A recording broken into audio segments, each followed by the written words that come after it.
বন্ধুরা, আমার চ্যানেলে তোমাদের সবাইকে স্বাগত। তোমরা এখন দেখছো সুজাতার সাথে। কালকে কোজাগরী লক্ষ্মী পুজো, ঘরে ঘরে তিলের নাড়ু, গুড়ের নাড়ু তৈরি হবে। আজকে আমি দেখো তিল নিয়ে নিয়েছি। দেখো আমি তিলের নাড়ু বানাবো।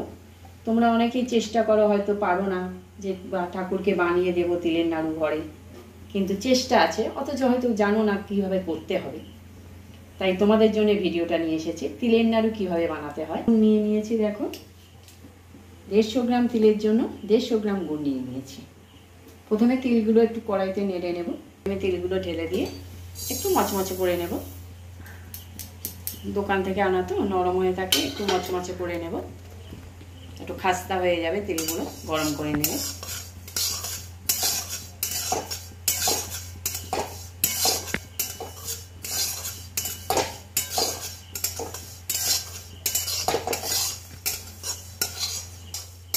দেখো আজকাল বেশিরভাগ রেডিমেড দোকানে কিনতে পাওয়া যায় তিলের নাড়ু, গুড়ের নাড়ু। অনেকে আছে একটু থাকতে হবে, দোকান থেকে কিনে এনে দিলাম, কিন্তু অনেকে পারে না, কিভাবে বানাতে হয় জানে না, সেই জন্য করে না। অনেকে হাতে সময় নেই, সেই জন্য বানাতে পারে না। তা যদি এইভাবে ঘরে বানিয়ে দেওয়া যায়, একটা আনন্দই আলাদা। ঠাকুরকে যদি এইভাবে ঘরে বানিয়ে নিবেদন করা যায়, তার আনন্দই আলাদা। কিন্তু যারা একান্তই পারে না, সময় পায় না, তাদের তো কিছু করার নেই। এখন কিনতে পাওয়া যায়, আগে তো কিনতে পাওয়া যেত না। ঘরে ঘরে মা জেঠিমারা বানাতেন, তাই দেখে দেখে আমারও শেখা।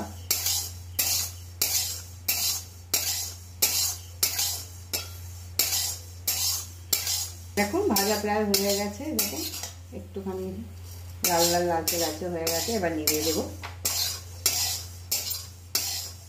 দেখছো আমি নামিয়ে নিলাম তিলগুলো। যে তিল ভাজা আমার হয়ে গেছে, এবার কড়াইতে আমি গুড়টা দিয়ে দেবো। দিলাম অল্প একটু জল দেব, দিচ্ছি অল্প করে।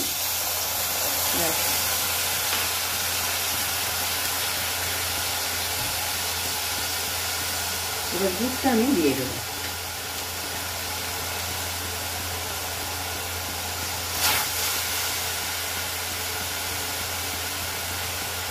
দুধটা দিয়ে একটু নাড়াচাড়া করতে হবে।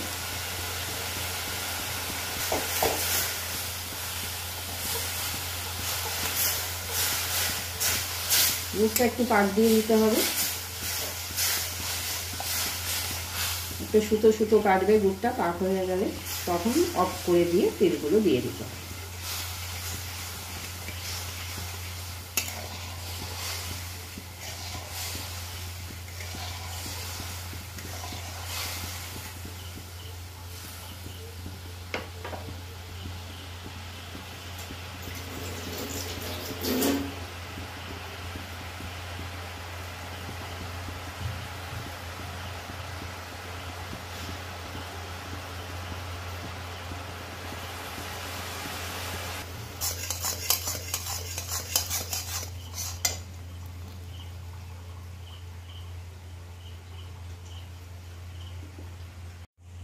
পাক হয়ে গেছে দেখো। এবার এটার মধ্যে একটু ঘি দিয়ে দেবো, একটু ঘিয়ের গন্ধ আসবে, গাওয়া ঘি একটু দিয়ে দিলাম।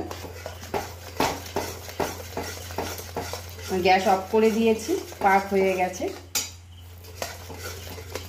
দেখো সুতো কাটছে, দেখো এই দেখো,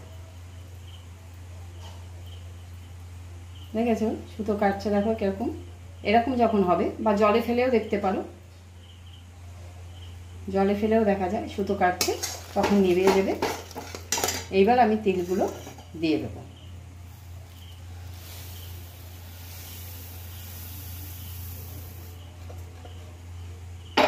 তিলগুলো দিয়ে এবার নাড়তে থাকবো।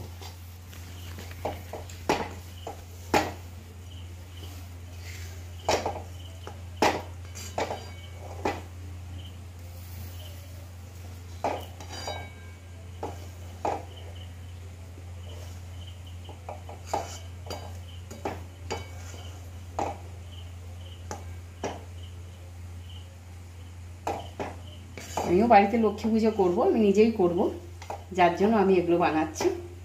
আমার বানানোটাও হচ্ছে, তোমাদেরও দেখিয়ে দিতে পারছি কিভাবে বানাবে তোমরা বাড়িতে। ঠিক এইভাবে বানাবে, সুন্দর নাড়ু হবে। এই দেখো হয়ে গেছে। এবার আমি তুলে নেব বারকষে, আমি তুলে নিচ্ছি।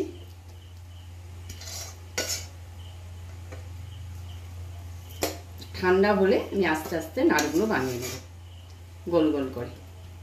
যে শেপে করতে ইচ্ছা করে সেই শেপেই করবে, যদি ডিজাইন করে করতে ইচ্ছা করে করবে, কোনো অসুবিধা নেই।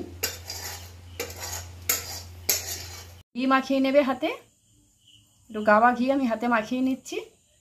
এবার নাড়ুগুলো বানাচ্ছি। এই দেখো গোল গোল করে নাড়ুগুলো বানাচ্ছি। যে কোনো সাইজের বানাতে পারো, ছোট বড় কোনো অসুবিধা নেই। আমি খুব বড় সাইজে করছি না, খুব ছোট সাইজে করছি না, মিডিয়াম সাইজে করছি। এই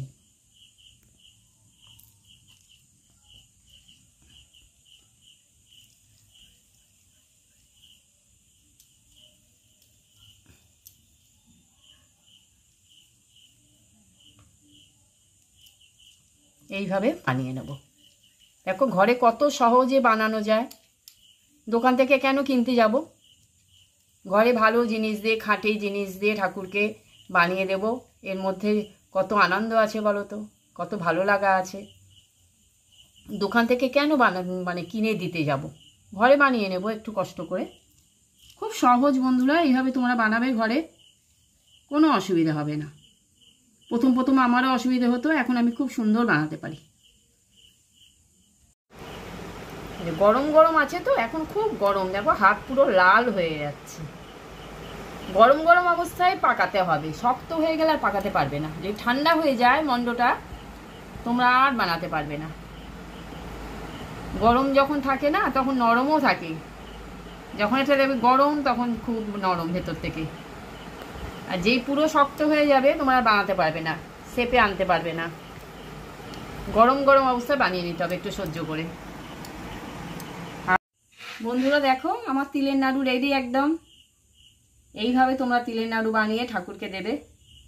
আশা করি তোমরা সবাই পারবে। তোমরা ভালো করে দেখে নিয়েছো আর কমেন্ট করে জানাবে কেমন হলো। তাহলে আসছি বন্ধুরা আজকের মতো, আবার দেখা হবে পরের ভিডিওতে।